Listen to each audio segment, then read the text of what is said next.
اپنے جو بھی سی او صاحب ہیں، جو بھی آپ کہہ رہے ہیں، انہیں کہے کہ میں علیحدہ یہاں پہ کھڑی ہوں گی. آپ نے اگر گولی مارنی ہے آپ عوام کو کچھ نہیں کہیں گے، آپ مجھے مارے. اگر آپ نے گولی مارنی ہے، میری والدہ کھڑی ہیں، آپ ان کو مارے. اور اس کے علاوہ پبلک کو نہ کوئی ہاتھ لگائے گا نہ کوئی اور چیز ہوگی. میں کینڈیڈیٹ ہوں، آپ مجھے گولی مارے، آپ ان سے پوچھ لیں. آر او صاحب، ہم بار پھر ریکویسٹ کر رہے ہیں، ہم کسی صورت قانون کو ہاتھ میں نہیں لیں گے.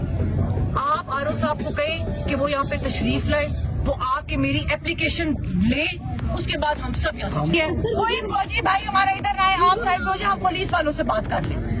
بات یہ ہے کہ فارم 45 کے مطابق ہمیں رزلٹ چاہیے. فارم چپ کر کے مجھے بات کرنے دیں. آر او صاحب یہاں خود آئیں گے، ٹھیک ہے. آپ کو پتہ ہے، آپ اصغر ڈی ایس پی صاحب اس بات کے چشمدید گواہ ہیں کہ مجھے اندر انٹر نہیں ہونے دیا.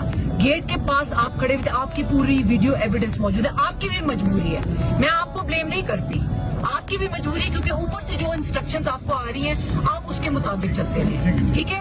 آپ لوگوں کے بھی اتنا حق بنتا ہے کہ کم از کم آپ لوگ بھی حق اور سچ کا ساتھ دیں. میں پوری رات گیٹ کے باہر آپ گواہ کے کھڑی رہی. مجھے اندر آر او صاحب نے آپ لوگوں کو اجازت نہیں دی کہ مجھے اندر آنے کی اجازت ملے. اب صرف بات اتنی ہے کہ انہوں نے جو فارم 47 جاری کیا وہ ہمارے بغیر دستخط کے، اس فارم 45 کے مطابق رزلٹ انہوں نے نہیں دیا، اور فارم 47 میں ہماری غیر موجودگی تھی. اب آر او صاحب آئیں گے، ہمیں فارم 45 کے مطابق اپنا رزلٹ چاہیے، اور فارم 47 پہ ہم اپنے دستخط کریں گے. یہ سمپل سی بات ہے. اگر وہ کہتے ہیں کہ لوگوں کو باہر نکالنا ہے،